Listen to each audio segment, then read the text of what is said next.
Hi, Speech 1315, and welcome to Chapter 8 of our textbook lecture videos. This presentation is all about special occasion speech, so without further ado, let's just jump right into it. I'm going to share my screen now.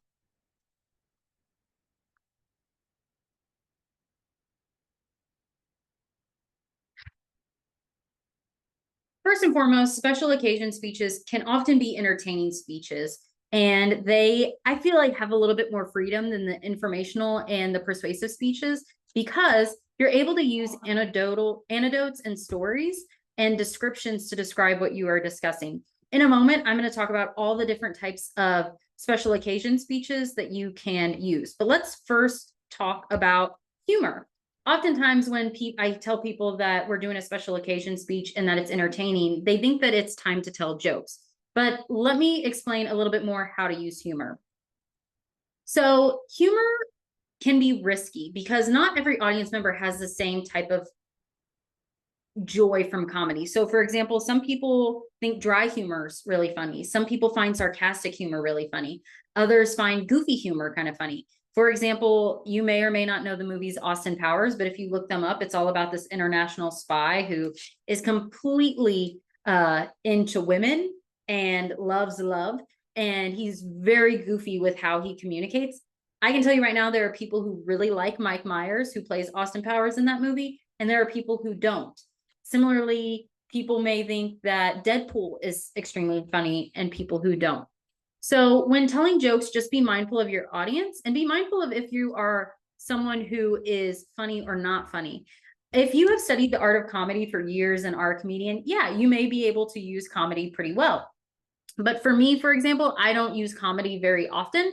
I will say that I may say something that is relatable to a lot of people, or I may fluctuate my voice to kind of insinuate some sarcasm, and people will get a chuckle out of it. But I use very low key humor.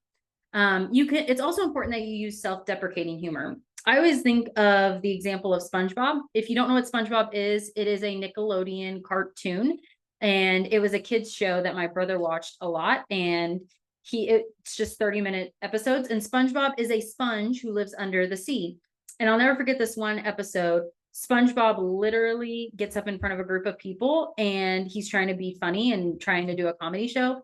And he ends up starting the show off by making fun of all of his friends, pointing out all of their weaknesses, and it's not really funny at all. And he actually ends up hurting them. And the whole episode is him trying to like rebuild those relationships. That is attacking other people. That's not really funny. Even though it might be true and you're kind of making light of it, it's not always hilarious. So it's important to use self-deprecating humor. So making fun of yourself before anything else and be like, can you believe I did that? Like, can you believe I stubbed my toe like after the 5th time? Like I'm so silly, or I'm so stupid, or something like that. That's self-deprecating humor. You can use humor, but like I said, just be mindful of it. There are a couple of different types of special occasion speeches. The first one is a speech of introduction. This is kind of the method behind the speeches of introduction is, first, you need to consult with the speaker and you need to be brief when introducing them. It's kind of like in the name. A speech of introduction is you're introducing someone. I do keynote speaking, and before I ever get up and present, usually someone stands up for about 1 minute to 2 minutes max and gives the audience members an overview of my background, and they consult with me beforehand to understand what I want said with the audience members. This often correlates with me like doing a speech of presentation, like I'm presenting in an informative or persuasive manner. And I usually give background information. I discuss achievements and mention, or the individual introducing me will just give background information, discuss my achievements, and mention the recipient and say, everyone, please welcome Dr. Amanda Allard. So those are that's one type of a special occasion speech. There's a speech of acceptance. These are, I want you to think of MTV Music Awards, Emmys, Golden Globes. This is when celebrities come up and they win an award such as Album of the Year and they give an acceptance speech. What you will find in these acceptance speeches, one of two things, or two of these following two things. You'll find that they thank those who played a part, whether it was the producer or the fans, and you'll also thank the organization for granting you said award. There's also a speech of tribute. This is when you're paying tribute to someone or recognizing someone else. The most common one is wedding speeches. Many of you may be very young taking this course and have never given a wedding speech, but you'll find in your 20s and 30s, you will be potentially asked, especially if you have a lot of friends and you're part of a bridal party, you may be asked to give a lot of wedding speeches. And it's important to know how to do that. And in fact, that is one of the 4 main speeches that are required of this course. And I may have mentioned it in other videos, but I own a business called Wedded Words Wedding Speech Consulting, and I help people write and prepare their wedding speeches. I will definitely put the link in the course, so please check it out to learn more. I have exciting things coming up with it always. So if you want to learn more about it, just let me know and you can pick my brain. But you'll obviously learn from the textbook that weddings, how to write these speeches. You'll learn from the templates. And obviously from this lecture that wedding speeches are a form of special occasion speeches, and they are important. They're a speech of tribute. Now, a toast is a little bit different than a wedding speech. So a toast is where you raise a glass and you say, I'd like to congratulate the bride and groom, and I wish that they live a long and happy life. Cheers to the bride and groom, right? You'll notice that was probably like 30 seconds, whereas a wedding speech is more of 3 to 5 minutes max. So there's a clear distinction between the two. Another special occasion speech is a eulogy. A eulogy is conducted when there is a funeral or an end of life ceremony. This is when someone gets up and pays tribute to the individual who has passed away. These are obviously a time when you would not typically use jokes, and this is a time to pay tribute, like I said, and remember the individual. But this is an example. A eulogy is another form of special occasion speeches. And kind of going back to the jokes comment I just made, you want to stay completely positive. So would it be very tasteful in a eulogy speech to start bringing up everything you disliked about the person? That's not very kind or nice and probably would not be received very well. Similarly, believe it or not, a lot of people think that with wedding speeches, going back to them, that everyone's super positive in them. Well, a lot of people fail to remember that when it comes to giving a wedding speech, you need to talk about both the bride and the groom, not just one or the other.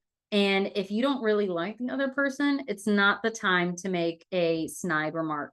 I'll give you an example of a time when I saw a snide remark at a wedding. So I was closer with the bride, and my boyfriend, who's now my husband at the time, was closer with the groom. He was actually a best man. Well, the bride's sister was the maid of honor, and she got up to give a speech, and she gave a really beautiful opening about how happy she is for the bride and you name it. And when it got to discussing the groom, she made a comment about how she hopes he finally stops playing video games because she hates how much he likes video games.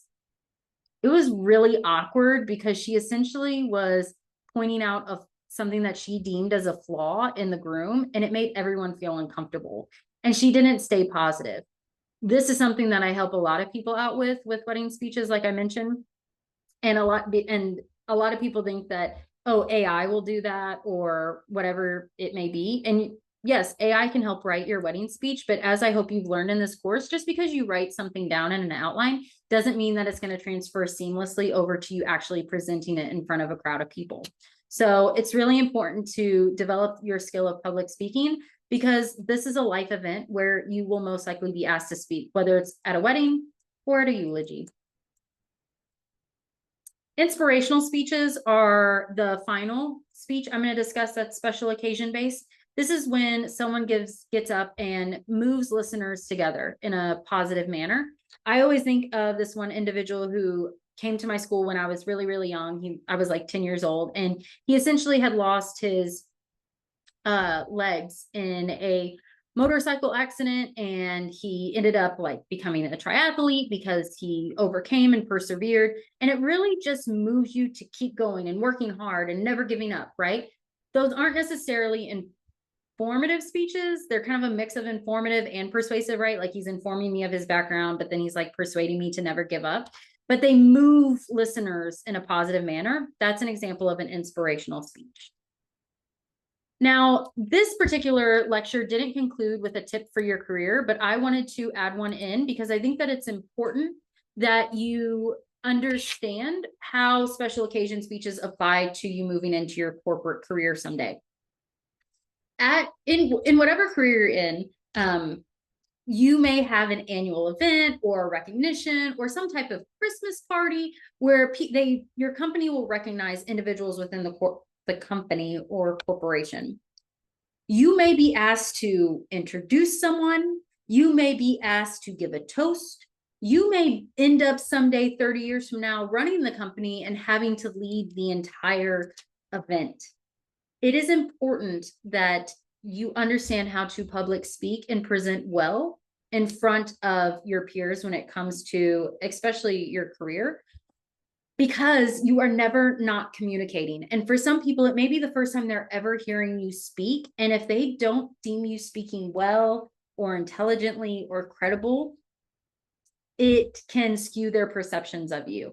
And it's important to be mindful of how people view us in the world, because it impacts our relationships. And I could go on and on about the psychology of it, which we discuss typically in another course called interpersonal communication at Lone Star. But special occasion speeches are important for your career. And I just wanted to end a note on that. That is all I have for you. I will see you in the next video. So let's go on to that one right now.